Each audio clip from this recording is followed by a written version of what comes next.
សួស្តីអ្នកទាំងអស់គ្នាសូមស្វាគមន៍មកកាន់ KH Audiobook ជាមួយនឹងសៀវភៅដ៏ល្បីមួយក្បាលដែលមានចំណងជើងជាភាសាអង់គ្លេសថា Cash Flow Quadrant ដែលមានចំណងជើងតូចពីខាងក្រោមថា Guide to Financial Freedom ខ្ញុំបាទសូមជម្រាបជូនថាបទអត្ថាធិប្បាយសង្ខេបនេះគឺมันអាចជំនួសឲ្យសៀវភៅ Original ដើមរបស់អ្នកនិពន្ធដែលមានកម្រាស់ក្រាស់និងផ្ទុកទៅដោយអត្ថន័យដ៏ជ្រាលជ្រៅនោះឡើយបើអ្នកពេញចិត្តនឹងចាប់អារម្មណ៍ជាមួយនឹងការសង្ខេបនេះលោកអ្នកអាចស្វែងរកសៀវភៅ Original ដើមរបស់អ្នកនិពន្ធមកអានលម្អិតបន្ថែមដើម្បីបានយល់ជ្រាបជ្រាបកាន់តែច្បាស់ដើម្បីកុំឲ្យខាតពេលយូរនោះតោះយើងទៅតាមដានស្វែងយល់រូបភាពមួយសន្លឹកដែលបានបង្ហាញពីគំនិតរបស់លោក Robert ពាក់ព័ន្ធទៅនឹងលំហូរសាច់ប្រាក់4ប្រភេទដែលត្រូវបានគេចែកចាយពាសពេញសកលលោកនោះបានបង្ហាញឲ្យយើងឃើញនៅប្រភេទចំណូលបែបណាដែលអាចជួយឲ្យយើងកសាងភាពមានបាននិងអាចជួយឲ្យយើងឲ្យឈានឆ្ពោះទៅកាន់ភាពស្តុកស្ទាំលោក Robert Kiyosaki បានសង្កត់ធ្ងន់ថាដើម្បីឲ្យបង្កើនទ្រព្យសម្បត្តិដ៏ស្តុកស្តម្ភបានប្រភពចំណូលជាច្រើនប្រភេទផ្សេងគ្នាគឺសំខាន់បំផុតសំខាន់ជាងចំនួនប្រាក់ចំណូលដែលអ្នកអាចរកបានចេញតែពីមួយប្រភពឬប្រភេទការងារល្អប្រាក់ខែខ្ពស់ដែលអ្នកកំពុងតែធ្វើទៅទៀតលោកលើកឡើងបែបនេះគឺលោកចង់មានន័យថាបើទោះបីជាអ្នកមានការងារល្អប្រាក់ខែច្រើនប៉ុណ្ណាក៏ដោយក៏មិនអាចប្រៀបផ្ទឹមបានទៅនឹងចំណូលដែលបានមកពីប្រភពជាច្រើនផ្សេងៗគ្នានោះឡើយពីព្រោះថាប្រាក់ខែទទួលបានពីការងារល្អឬប្រាក់ចំណូលដែលអ្នកអាចរកបានវាអាចនៅទ្រឹងឬមានការប្រែប្រួលតិចតួចប៉ុណ្ណោះដែលខុសពីការដែលអ្នកមានប្រភពចំណូលច្រើន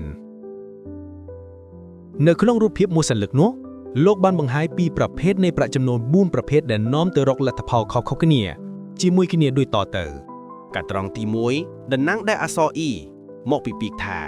employee ប្រែមកថាបុគ្គលិកកាត្រង់នេះគឺបង្ហាញពីប្រាក់ចំណូលដែលទទួលបានពីការដោះដូរជាមួយនឹងការបំពេញការងារឲ្យគេនិយាយឲ្យស្រួលស្ដាប់គឺថាយើងជាបុគ្គលិកធ្វើការឲ្យគេស៊ីប្រាក់ខែឬទទួលបានប្រាក់ឈ្នួលតាមការព្រមព្រៀងរវាងអ្នកជាមួយនឹងនិយោជកយកពេលវេលារបស់ខ្លួនទៅបដូរជាមួយនឹងប្រាក់ខែត្រឡប់មកវិញហើយពេលវេលាស្ទើរតែអស់ទៅហើយពេលវេលាដែលនៅសេសសល់សម្រាប់យកទៅធ្វើកិច្ចការអ្វីផ្សេងទៀតគឺមិនគ្រប់គ្រាន់នោះទេបើទោះបីជាចង់ធ្វើក៏ដោយជាហេតុធ្វើឲ្យអ្នកមានប្រភពចំណូលតែមួយប៉ុណ្ណោះគឺប្រាក់ខែកាត្រង់ទី2តំណាងដោយអក្សរ S មកពីពាក្យថា self-employed ប្រែមកថាធ្វើការឲ្យខ្លួនឯងឬជាម្ចាស់អាជីវកម្មខ្នាតតូច small business owner កាត្រង់នេះគឺបង្ហាញពីប្រាក់ចំណូលដែលទទួលបានពីការធ្វើការឲ្យខ្លួនឯង self-employed ឬជាម្ចាស់អាជីវកម្មខ្នាតតូចណាមួយមែនតែនទៅកាត្រង់នេះមិនសូវជាខុសគ្នាប៉ុន្មានពីកាត្រង់ទី1ធ្វើការងារឲ្យគេស៊ីប្រាក់ខែនោះទេរៀងគ្រាន់បើបន្តិចត្រង់ថាយើងគឺជាម្ចាស់លើខ្លួនឯងគ្មានអ្នកណាម្នេះមកបង្កប់បញ្ជាយើងនោះទេជោគជ័យឬបរាជ័យរកចំណូលបានឬមិនបានតិចឬច្រើនវាអាស្រ័យទាំងស្រុងទៅលើខ្លួនរបស់យើងផ្ទាល់ប៉ុន្តែល្អត្រង់ថាយើងអាចរកចំណូលបានប្រសើរជាងកាត្រង់ទី1ដែលចាំតែទទួលប្រាក់ខែនោះប៉ុន្តែអ្នកនឹងចំណាយពេលវេលាច្រើនជាងមុនដើម្បីដោះដូរយកប្រាក់ចំណូលត្រឡប់មកវិញជូនបានជូនមិនបានទៅទៀតទទួលរងនូវសម្ពាធនិងភាពតានតឹងផ្លូវអារម្មណ៍ច្រើនសរុបទៅទាំងកាត្រង់ទី1 E និងកាត្រង់ទី2 S គឺសុទ្ធតែមិនអាចបង្កើតទ្រព្យសម្បត្តិស្តុកស្ទំរហូតឈានទៅទទួលបានសេរីភាពហិរញ្ញវត្ថុនោះទេហើយហ៊ានតែឈប់ធ្វើគឺនឹងត្រូវបាត់បង់ចំណូលមិនខានឡើយប៉ុន្តែពួកយាវទាំងអស់ស្ទើរតែ95%ទៅហើយកំពុងតែស្ថិតនៅក្នុងកាត្រង់ទាំងពីរនេះហើយមានតែ5%ប៉ុណ្ណោះដែលអាចកសាងភាពមានបាននិងទ្រព្យសម្បត្តិស្តុកស្ទំរហូតឈានទៅទទួលបានសេរីភាពហិរញ្ញវត្ថុនៅថ្ងៃអនាគតបានពួកគេទាំងនោះស្ថិតនៅក្នុងកាត្រង់ទី3និងទី4ដែលខ្ញុំនឹងលើកយកមករៀបរាប់ក្នុងពេលបន្តិចទៀតនេះកាត្រង់ទី3តំណាងដោយអក្សរ B មកពីពាក្យថា business owner ប្រែមកថាម្ចាស់អាជីវកម្មឬម្ចាស់មុខជំនួញខ្នាតធំកាត្រង់នេះគឺបង្ហាញពីប្រាក់ចំណូលដែលទទួលបានពីការរកស៊ីឬធ្វើជំនួញខ្នាតធំមានដូចជាជំនួយនាំចេញនាំចូលជាដើមឡាក់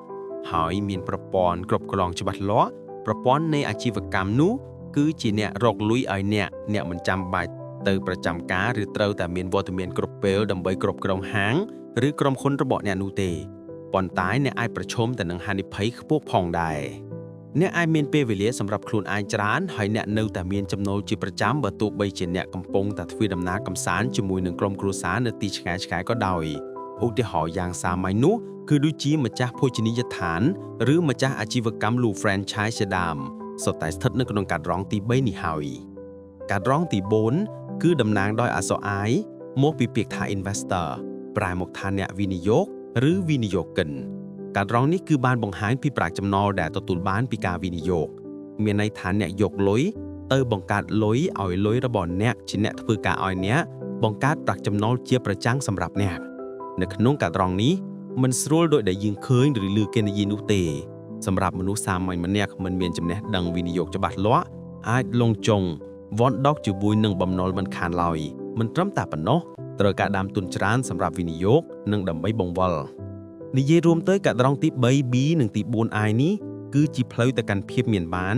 និងអាចបង្កើនទ្រព្យសម្បត្តិឲ្យស្តុកស្ទាំនិងឈានឆ្ពោះទៅរកសេរីភាពផ្នែកហិរញ្ញវត្ថុបាន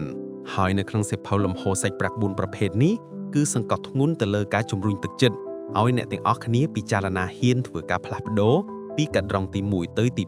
2ឬពីទី1ទៅទី3ឬពីទី3ទៅទី4ជាដើមឡាក់ទៅតាមសមត្ថភាពធនធាននិងជំហានដែលអ្នកអាចឈានបានឬក៏អ្នកអាចស្ថិតនៅក្នុងកាត្រង់លើសពី1នៅក្នុងពេលដំណើរគ្នាក៏បានវាអាស្រ័យទៅលើភាពវៃឆ្លាតធនធាននិងវត្ថុបំណងនៅក្នុងជីវិតដែលអ្នកចង់បានមានន័យថាអ្នកបម្រើការងារឲ្យគេអ្នកក៏នៅតែអាចសន្សំលុយយកទៅវិនិយោគលើវិស័យដីធ្លីឬចូលហ៊ុនជាមួយមិត្តភ័ក្តិបើកអាជីវកម្មណាមួយបានដូចគ្នានេះហើយគឺជាគោលបំណត់សំខាន់របស់សៀវភៅនេះគឺចង់ឲ្យអ្នកមានប្រភពចំណូលផ្សេងៗគ្នាឲ្យបានច្រើនដោយដែលអ្នកទាំងអស់គ្នាធ្លាប់តែឮគេនិយាយថាមិនគួររំពឹងតែទៅលើប្រភពចំណូលតែមួយមុខនោះទេត្រូវមានប្រភពចំណូលយ៉ាងតិចណាស់3គឺប្រភពចំណូលប្រចាំថ្ងៃប្រភពចំណូលប្រចាំខែនិងប្រភពចំណូលប្រចាំឆ្នាំជាដើមឡាក់ក៏ទើបអាចមានជីវភាពធូរធារស្គាល់ភាពមានបានទៅកើតនៅក្នុងសៀវភៅនេះលោក Robert Kiyosaki បានរំលឹកដដែលថាភាពស្តុកស្ទាំគឺស្មើនឹងសេរីភាព Wealth equal freedom ពេលណាអ្នកមានទ្រព្យសម្បត្តិកាន់តែស្តុកស្ទាំអ្នកក៏នឹងមានសេរីភាពកាន់តែច្រើនផងដែរហេតុអ្វីទៅបានជាលោកលើកឡើងយ៉ាងដូចនេះលោក Robert Kiyosaki ធ្លាប់ឆ្លងកាត់ឆាកជីវិតជាអ្នកមានហើយក៏ធ្លាប់ឆ្លងកាត់ឆាកជីវិតជាអ្នកក្រផងដែរគាត់បាននិយាយថាបើឲ្យគាត់រើសរវាងជីវិតជាអ្នកមាននិងជីវិតជាអ្នកក្រនោះប្រកបណាស់គាត់នឹងរើសខ្សែជីវិតជាអ្នកមានពីព្រោះថាវាមានភាពល្អប្រសើរជាងខ្សែជីវិតជាអ្នកក្រគាត់បាននិយាយថាពេលណាដែលអ្នកមានលុយកាន់តែច្រើននោះអ្នកកាន់តែមានសេរីភាពក្នុងការបន្តប្រើប្រាស់ជីវិតនេះបានពេញលេញនិងអាចដេញតាមក្តីប្រាថ្នាដែលអ្នកមានកាន់តែច្រើនផងដែរបើអ្នកមានសន្តានជាមនុស្សល្អនោះអ្នកក៏នឹងអាចចូលរួមក្នុងសកម្មភាពមនុស្សធម៌បានកាន់តែច្រើននិងទូលំទូលាយជាងមុនផងដែរដូច្នេះអ្នកនិពន្ធសៀវភៅនេះសូមលើកទឹកចិត្តអ្នកទាំងអស់គ្នាសូមកុំគិតថាខ្លួនឯងខុសឆ្គងអាក្រក់ឬអាត្មានិយមដោយសារតែការចង់មានចង់បានអីគ្មានអ្វីខុសឆ្គងនោះឡើយអ្នកណាក៏ចង់មានចង់បាននោះដែរដរាបណាការចង់មានចង់បាននោះមិនបានបង្កការឈឺចាប់ដល់អ្នកដទៃកាលពីមុនយើងឆ្លួតតែឮថាពេលវេលាគឺជាលុយឬមាសប្រាក់ប៉ុន្តែរហូតដល់យើងចម្រើនវ័យឈានចូលដល់ពាក់កណ្ដាលជីវិតនោះយើងនឹងចាប់ផ្ដើមយល់ថាពេលវេលាគឺជាជីវិតមិនមែនមានតម្លៃស្មើត្រឹមតែមាសប្រាក់នោះទេចំណែកលោក Robert Kiyosaki ឯណែវិញគាត់ហាក់កំណត់និយមន័យឲ្យលុយថាលុយគឺជាពេលវេលាទៅវិញការសមុទ្របែបនេះវាប្រហែលជាអាចផ្ទុយពីការគិតរបស់មនុស្សភាគច្រើនបន្តិចគំនិតរបស់គាត់ហាក់ផ្ទុយពីគំនិតអ្នកទាំងអស់គ្នានឹងហើយបានជាគាត់អាចក្លាយទៅជាបុគ្គល5%នៅក្នុងโลกដែលទទួលបានជោគជ័យក្នុងជីវិតលោកលើកឡើងថាមានទ្រព្យសម្បត្តិកាន់តែស្តុកស្ទាំអ្នកនឹងមានពេលវេលាកាន់តែច្រើនហើយនឹងមានប្រភពធនធាន resources កាន់តែច្រើនផងដែរគាត់យល់បែបនេះដោយសារតែគាត់គិតថាពេលណាដែលអ្នកមានលុយកាន់តែច្រើនឡើងនោះពេលវេលាដែលអ្នកចំណាយដើម្បីរកលុយគឺកាន់តែតិចហើយអ្នកនឹងសល់ពេលវេលាជាច្រើនដើម្បីធ្វើរឿងរ៉ាវផ្សេងៗទៀតដែលអ្នកចង់ធ្វើនៅក្នុងជីវិតនេះដូច្នេះកាលណាដែលអ្នកមានពេលវេលាគ្រប់គ្រាន់ដើម្បីធ្វើអ្វីមួយតបតាមការចង់បានរបស់អ្នកនោះមានន័យថាអ្នកមានសេរីភាពគ្រប់គ្រាន់នៅក្នុងជីវិតមួយនេះហើយបើយើងត្រឡប់ទៅក្រោយទៅមើលរូបភាពនៃការត្រង់របស់យើងវិញនៅក្នុងការត្រង់ E ហើយនិងការត្រង់ S នេះពេលណាដែលអ្នកខិតខំប្រឹងប្រែងដើម្បីរកលុយកាន់តែខ្លាំងពេលវេលារបស់អ្នកនឹងកាន់តែខើយទៅចំណែកឯការត្រង់ B និងការត្រង់ I វិញកាន់តែខិតខំប្រឹងប្រែងពេលណាពេលវេលានឹងកាន់តែមានច្រើនកាលនោះគំនិតមួយទៀតរបស់លោក Robert Kiyosaki អំពីលុយនោះគឺថាលុយគឺជាសេរីភាពក្នុងការចំណាយពេលវេលារបស់អ្នកតាមរបៀបដែលអ្នកចង់បានគឺមិនមែនជាប្រភេទនៃសេរីភាពដែលលោក Robert Kiyosaki ឲ្យតម្លៃនោះទេគឺវាទៅហួសលើកនោះទៅទៀត គឺគាត់ចង់ផ្ដោតសំខាន់ទៅដល់សេរីភាពផ្នែកហិរញ្ញវត្ថុដែលមានន័យថាអ្នកលែងមានការបារម្ភខ្វល់ខ្វាយពីរឿងចំណាយផ្សេងៗនៅក្នុងជីវិតទៀតហើយនិយាយឲ្យស្រួលស្ដាប់ដែលខ្មែរយើងតែងតែនិយាយនោះគឺលុយចាយលែងអស់ចង់ចាយ10ជាតិទៀតក៏មិនអស់ផងគឺជាជីវិតអភិជនលំដាប់កំពូលនោះឯងខ្ញុំសូមគួរបញ្ជាក់បន្តិចនៅពាក្យគន្លឹះពីរប្រភេទគឺ financial freedom ហើយនិងពាក្យថា financial independent តាមន័យខាងលើដែលយើងនិយាយថាលុយចាយលែងអស់ចង់ចាយ10ជាតិទៀតក៏មិនអស់ផងនោះគឺជាអត្ថន័យនៃពាក្យថា financial freedom នោះថយចំណែកឯពាក្យថា financial independent ឬ financial security វិញគឺមានន័យថាអ្នកមានចំណូលគ្រប់គ្រាន់អ្នកមិនចាំបាច់ធ្វើការក៏អ្នកអាចមានចំណូលគ្រប់គ្រាន់ក្នុងការទូទាត់រាល់ការចំណាយនានាបានដោយគ្មានក្តីបារម្ភបន្ទាប់ពីអ្នកទាំងអស់គ្នាបានស្វែងយល់ពីពាក្យទាំងពីរនេះហើយតើអ្នកទាំងអស់គ្នាមានក្តីស្រមៃទៅដល់កម្រិតចំណូលបែបណាដែរសម្រាប់ខ្ញុំវិញសូមត្រឹមមានប្រាក់ចំណូលអាចទូទាត់រាល់ការចំណាយសពមុខ financial security ពេលដែលត្រូវមានចំណាយគឺគ្រប់គ្រាន់ពេកណាស់ទៅហើយខ្ញុំមិនប្រាថ្នាទៅដល់កម្រិតអភិជនលុយចាយលែងអស់នោះទេចុះចំណែកអ្នកទាំងអស់គ្នាវិញយល់យ៉ាងណាដែរខ្ញុំមានសំណួរមួយចង់សួរទៅកាន់អ្នកទាំងអស់គ្នាផងដែរដែលកំពុងតែស្ដាប់ការអត្ថាធិប្បាយនេះឧទាហរណ៍ថាប្រសិនបើនៅក្បែរផ្ទះរបស់យើងក្នុងភូមិមួយមានបឹងធម្មជាតិដ៏ធំមួយដែលមានត្រីយ៉ាងច្រើនដែលអាចឲ្យបម្រើដល់ការទទួលទានការដោះដូរការអាស្រ័យផលផ្សេងៗរបស់ប្រជាជនទាំងអស់នៅក្នុងភូមិដោយមិនបារម្ភពីការខ្វះខាតត្រីទទួលទាននោះឡើយប៉ុន្តែអ្នកទាំងអស់គ្នាគឺមានលទ្ធភាពច្រើនជាងគេអាចរកត្រីបានច្រើនជាងគេ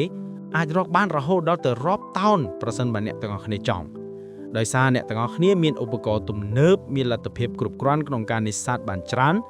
ហើយអ្នកភូមិមានត្រឹមតែដងសន្ទូចនៅសំណាញ់ត្រម៉ងជាដើមឡាក់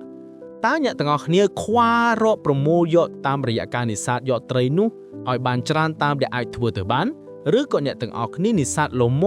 មទុកឱកាសខ្លះឲ្យប្រជាជននៅក្នុងភូមិដែលមិនមានលទ្ធភាពនេសាទបានរាប់តោននោះគ្នាអាចអាស្រ័យផលនេសាទនោះបានខ្លះដើម្បីដោះដូរជីវភាពនិងទទួលទានឬក៏យ៉ាងណា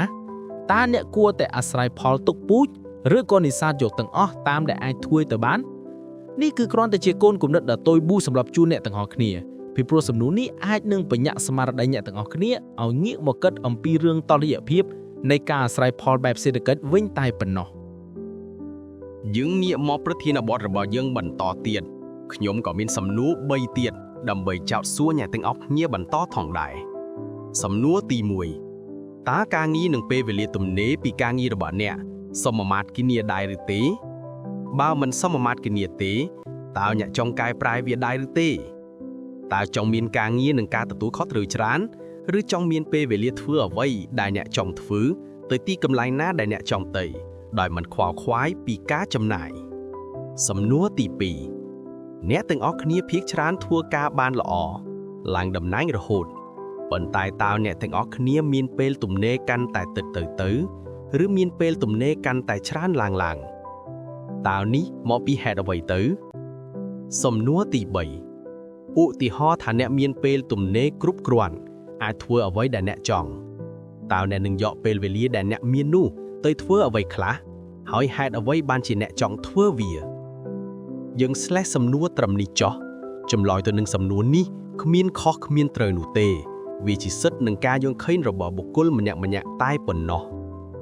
ដោយសារតែភាគច្រើននៃអាជីវកម្មរបស់យើងស្ថិតនៅក្នុងកម្រិតតូចនិងមធ្យមនោះខ្ញុំសូមលើកយកគោលគំនិតរបស់លោក Robert ទាក់ទងទៅនឹងកត្តាដែលបណ្ដាលឲ្យអាជីវកម្មខ្នាតតូចនិងមធ្យមញីនឹងបរាជ័យបានមកអត្ថាធិប្បាយជូនអ្នកទាំងអស់គ្នាដែលមិនទាន់បានទទួលជ្រាបបន្តិចចុះបើតាមការលើកឡើងរបស់លោក Robert នៅក្នុងសៀវភៅនេះលោកបានលើកឡើងថា 60% នៃអាជីវកម្មខ្នាតតូចអាចនឹងទទួលបរាជ័យនៅក្នុង10ឆ្នាំដំបូងខាងក្រោមនេះគឺជាកត្តាសំខាន់មួយចំនួនកត្តាទី1ដើមទុនមិនគ្រប់គ្រាន់អាជីវកម្មខ្នាតតូចត្រូវតែមានផែនការច្បាស់លាស់ហើយមានប៉ោងសុវត្ថិភាពផ្នែកហិរញ្ញវត្ថុគ្រប់គ្រាន់ដើម្បីរក្សាពួកគេឲ្យអាចអណ្ដែតបាននៅក្នុងដំណាក់កាលមួយមិនលិចចុះទៅក្នុងទឹករហូតដល់ពួកគេអាចទទួលបានប្រាក់ចំណេញត្រឡប់មកវិញប្រសិនបើពួកគេមិនបានបែងចែកដើមទុនឲ្យបានគ្រប់គ្រាន់ទេនោះលុយអាចនឹងអស់មុនពេលអាជីវកម្មនោះទទួលបានផលចំណេញមកវិញ ហើយវាពិតជាពិបាកណាស់សម្រាប់អាជីវកម្មមួយដែលគ្មានប្រាក់ចំណេញនៅក្នុងការទទួលបាននូវកម្ចីហិរញ្ញវត្ថុណាមួយនោះ កត្តាទី2មានផែនការអាជីវកម្មមិនល្អឬមិនបានធ្វើតាមឲ្យបានជាប់លាប់ត្រឹមត្រូវទៅតាមផែនការអាជីវកម្មដ៏ល្អនោះផែនការអាជីវកម្មមិនល្អគឺជារូបមន្តដ៏សាមញ្ញមួយសម្រាប់ភាពបរាជ័យក្នុងអាជីវកម្មហើយអាជីវកម្មភាគច្រើនមិនអាចទប់ទល់ទៅនឹងការចំណាយសំខាន់ឬការផ្លាស់ប្ដូរផ្សេងដែលមិននឹកស្មានដល់ដែលអាចកើតមានឡើងលើពីការរំពឹងទុកទៀតផងកត្តាទី3ការគ្រប់គ្រងមិនល្អឬគ្រប់គ្រងជ្រុលហួសហេតុពេកម្ចាស់អាជីវកម្មខ្នាតតូចត្រូវគ្រប់គ្រងទាំងផែនការអាជីវកម្មនិងក្រុមបុគ្គលិករបស់ខ្លួនពួកគេត្រូវតែមានជំនាញគ្រប់គ្រងទាំងអាជីវកម្មនិងភាពជាអ្នកដឹកនាំហើយប្រសិនបើអ្នកមានតែជំនាញគ្រប់គ្រងអាជីវកម្មប៉ុន្តែខ្វះជំនាញភាពជាអ្នកដឹកនាំឬមានជំនាញភាពជាអ្នកដឹកនាំហើយប៉ុន្តែបែរទៅជាខ្វះជំនាញគ្រប់គ្រងអាជីវកម្មវិញនោះក៏អាចបណ្ដាលឲ្យបរាជ័យបានដោយងាយផងដែរដូច្នេះជំនាញទាំងពីរនេះគឺសំខាន់បំផុតមិនអាចខ្វះជំនាញណាមួយនោះទេត្រូវមានទាំងពីរទើបជាការប្រសើរកត្តាទី4មិនបានយល់ច្បាស់អំពីទីផ្សារអាជីវកម្មខ្នាតតូចជាច្រើនមានកំសួលពុះកញ្ជ្រៀវក្នុងការតបល់ខ្លួនចូលទៅក្នុងទីផ្សារដោយមិនបានដឹងថាទីផ្សារនោះឆ្អែតបាត់ទៅហើយនោះទេឆ្អែតនៅក្នុងទីនេះមានន័យថាទីផ្សារនោះលែងមានតម្រូវការតទៅទៀតហើយដែលជាភាសាអង់គ្លេសគេនិយាយថា saturated market លើពីនេះទៀតទីតាំងនឹងការធ្វើទីផ្សាររបស់អាជីវកម្មខ្នាតតូចទាំងនោះរាប់បញ្ចូលទាំងវត្តមាននៃអ៊ីនធឺណិតថែមទៀតនោះចាំបាច់បំផុតដែលអាជីវកម្មខ្នាតតូចទាំងនោះត្រូវស្វែងរកហើយតភ្ជាប់ឲ្យបានកាន់តែជិតដិតជាមួយនឹងអតិថិជនគោលដៅដ៏ត្រឹមត្រូវរបស់ខ្លួនអាជីវកម្មរបស់អ្នកមិនអាចរីកចម្រើនបានឡើយប្រសិនបើគ្មានអតិថិជនគោលដៅដ៏ត្រឹមត្រូវមួយកត្តាទី5ការយកចិត្តទុកដាក់ទៅលើភាពល្អឥតខ្ចោះនិងឯករាជ្យភាពជាជាងរឿងលួយកាក់ដោយដែលយើងបានឃើញនៅក្នុងការត្រង់ទី 2S រួចហើយថាមនុស្សនៅក្នុងប្រភេទ S នេះគឺតែងតែមានមោទនភាពយ៉ាងខ្លាំងចំពោះគុណភាពនៃការងាររបស់ពួកគេប៉ុន្តែសូមជម្រាបថាគុណភាពមិនបានធានា 100% ថាអាចជោគជ័យនៅក្នុងការលក់និងការធ្វើទីផ្សារឡើយនៅពេលដែលអាជីវកម្មខ្នាតតូចមួយផ្ដល់តម្លៃអតិភិបទៅលើភាពល្អឥតខ្ចោះខ្លាំងពេកនិងហ៊ានមើលស្រាលដល់ការធ្វើទីផ្សារអាជីវកម្មរបស់ពួកគេទំនងនឹងបរាជ័យច្រើនបំផុតដូច្នេះការធ្វើទីផ្សារគឺសំខាន់ខ្លាំងបំផុតសម្រាប់អាជីវកម្មខ្នាតតូចដើម្បីរស់រានយើងងាកមកនិយាយរឿងផ្លូវទៅកាន់ភាពស្តុកស្ទមជាបន្តទៀតយើងបានដឹងហើយថាមានតែក្រុមមនុស្សនៅក្នុងការត្រង់ B business owner និង I investor តែប៉ុណ្ណោះដែលកំពុងតែស្ថិតនៅលើវិថីត្រឹមត្រូវឆ្ពោះទៅសាងភាពមានបានជាមួយនឹងទ្រព្យសម្បត្តិដ៏ស្តុកស្ទមបានបើយោងតាមលោក Robert Kiyosaki ផ្លូវទៅកាន់សន្តិសុខផ្នែកហិរញ្ញវត្ថុ Financial Security កាលពីចំនួនមុនចំនួនឪពុកម្ដាយជីដូនជីតារបស់យើងគឺមានប្រសិទ្ធភាពនិងធ្លាប់ជាផ្លូវដ៏ត្រឹមត្រូវប៉ុន្តែវាលែងជាផ្លូវដ៏ត្រឹមត្រូវទៀតហើយនៅក្នុងសតវត្សទី21នេះដំបូន្មានបែបបុរាណទាំងនោះបានប្រាប់យើងឲ្យខិតខំប្រឹងប្រែងទទួលការអប់រំនៅមហាវិទ្យាល័យហើយបន្ទាប់ពីរៀនចប់ឬស្វែងរកការងារល្អមួយនៅក្នុងប្រភេទកាត់រង E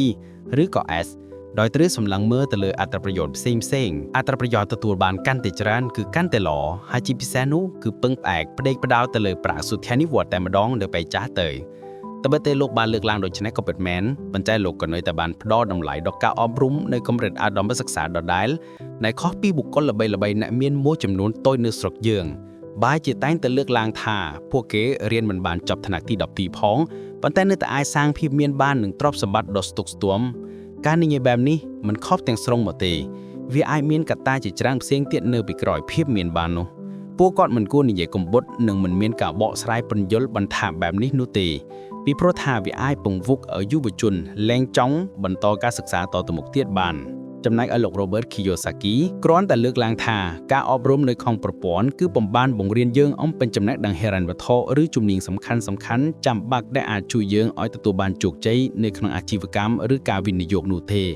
ហើយលោកក៏បានសង្កត់ធ្ងន់ថាចំណេះដឹងរឿងលុយកាក់ដែលយើងបានរៀនសូត្រពីឪពុកម្ដាយពីសហគមន៍ពីសាលារៀនពីមហាវិទ្យាល័យគឺមិនគ្រប់គ្រាន់ឲ្យយើងទទួលបានជោគជ័យផ្នែកហិរញ្ញវត្ថុឡើយ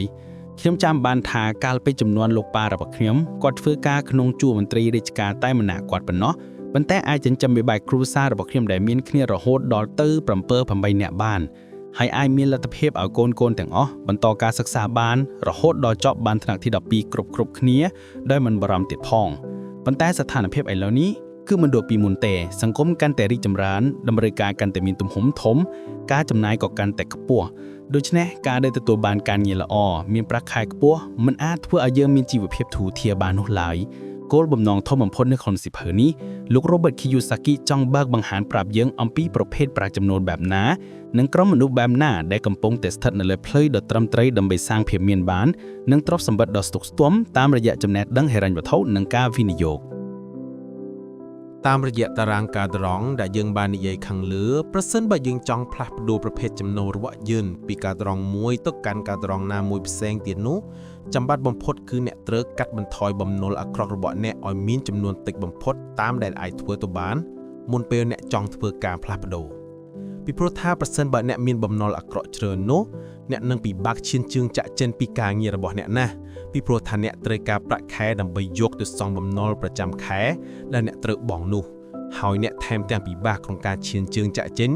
ដើម្បីចាប់ផ្ដើមមុខរបរឬអាជីវកម្មខ្នាតតូចណាមួយបានណាមិនចាំបាច់និយាយដល់អាជីវកម្មខ្នាតធំនោះទេពាក់ព័ន្ធទៅនឹងចំណេះដឹងផ្នែកហិរញ្ញវត្ថុនេះផងដែរខ្ញុំក៏មានសំណួរខ្លះសាកសួរអ្នកទាំងអស់គ្នាផងដែរសំណួរទី1ចូលអ្នកសាករងនឹកទៅមើលតើចំណេះដឹងផ្នែកហិរញ្ញវត្ថុដែលអ្នកមានឥឡូវនេះគឺជាចំណេះដឹងដែលអ្នកទទួលបានពីសាលារៀន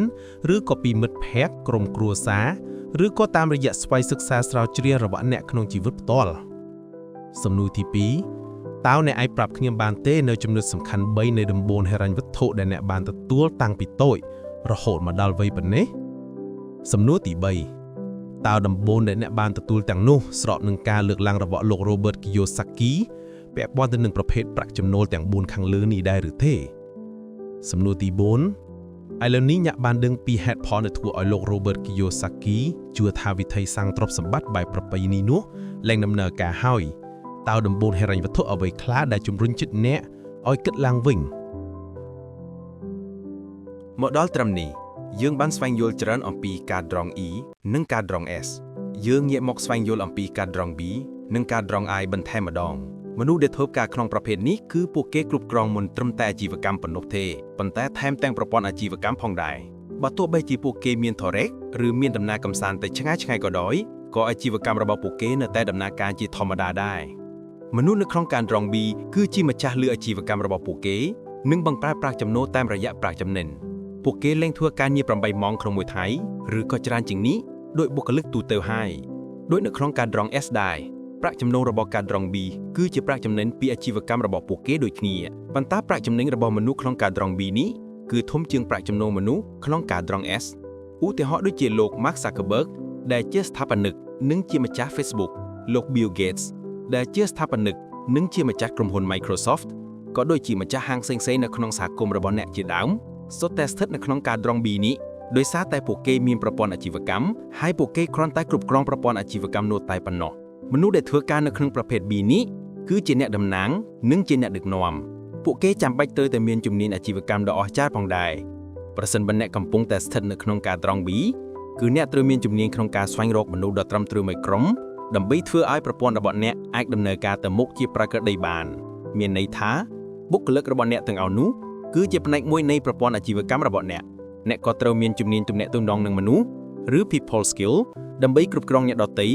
និងអាចប្រើប្រាស់សក្តានុពលរបស់ពួកគេឲ្យបានត្រឹមត្រូវនិងសមស្របទៅតាមការទទួលខុសត្រូវរបស់ពួកគេផងដែរនិងដើម្បីឲ្យប្រកាសថាអាជីវកម្មអ្នកអាចដំណើរការពីមួយថ្ងៃទៅមួយថ្ងៃដោយរលូនលោក Robert Kiyosaki មើលឃើញថាការត្រង់ B គឺជាស្ពានឆ្លងទៅកាន់ការត្រង់ I ពួកយើងភាគច្រើនគឺមិនអាចហុកទៅកាន់ប្រភេទ I បានទេដោយសារតែយើងមិនទាន់មានលុយគ្រប់គ្រាន់សម្រាប់វិនិយោគឬអាចថាមានលុយដែរប៉ុន្តែមិនមានពេលសម្រាប់ចំណាយទៅលើការគិតគូរពីយុទ្ធសាស្ត្រវិនិយោគរបស់យើងនៅឡើយប៉ុន្តែអ្នកក៏នៅតែអាចបង្កើតលុយនិងសន្សំដើម្បីវិនិយោគបន្តិចម្ដងបានដែរហើយដើម្បីអាចមានពេលវេលាទំនេរខ្លះនៅក្នុងការត្រង់ B នេះផ្ទាល់ផងដែរចំណែកឯការត្រង់ I វិញគឺជាអ្វីមួយដែលលោក Robert Kiyosaki ហៅថាដែនដីនៃសេរីភាពផ្នែកហិរញ្ញវត្ថុដែលមនុស្សជាច្រើនប្រាថ្នាទៅអាចដល់នោះវិនិយោគិនដាក់ប្រាក់ដែលហៅថាដើមទុនវិនិយោគចូលទៅក្នុងអ្វីមួយហើយរំពឹងថានឹងអាចរកប្រាក់ចំណេញយ៉ាងច្រើនត្រឡប់មកវិញខុសពីការវិនិយោគកាលពីដំណាក់កាលដំបូងដែលយើងតែងតែហៅថាដំណាក់កាល Startup Stage ពួកគេមិនចាំបាច់ធ្វើការពីមួយថ្ងៃទៅមួយថ្ងៃឬច្រើនជាងនេះនោះទេផ្ ទុយទៅវិញប្រាក់ចំណូលដើម្បីចិញ្ចឹមជីវិតរបស់ពួកគេគឺបានមកនៅក្នុងទម្រង់នៃទ្រព្យសម្បត្តិដែលបានបង្កើតប្រាក់ចំណូលអាកម្មដល់ពួកគេឧទាហរណ៍ដូចជាប្រាក់ចំណូលអាកម្មដែលបានមកអំពីភាគលាភនៃភាគហ៊ុនណាមួយនៅក្នុងក្រុមហ៊ុនដែលគេបានវិនិយោគនោះចំណូលពីការជួលឬអត្រាការប្រាក់ពីសកម្មភាពវិនិយោគលើជាដើមលាក់លោក Robert Kiyosaki បានផ្ដាំថា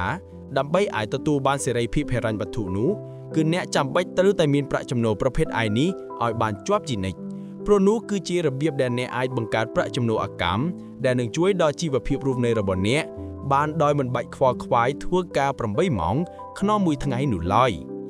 តម្លៃដ៏សំខាន់បំផុតដែលវិនិយោគិនត្រូវតែមាននោះគឺអារម្មណ៍ត្រៀមទទួលយកហានិភ័យគ្រប់បែបយ៉ាងនិងមានឆន្ទៈរៀនសូត្រពីហានិភ័យដែលកើតឡើងទាំងអស់នោះ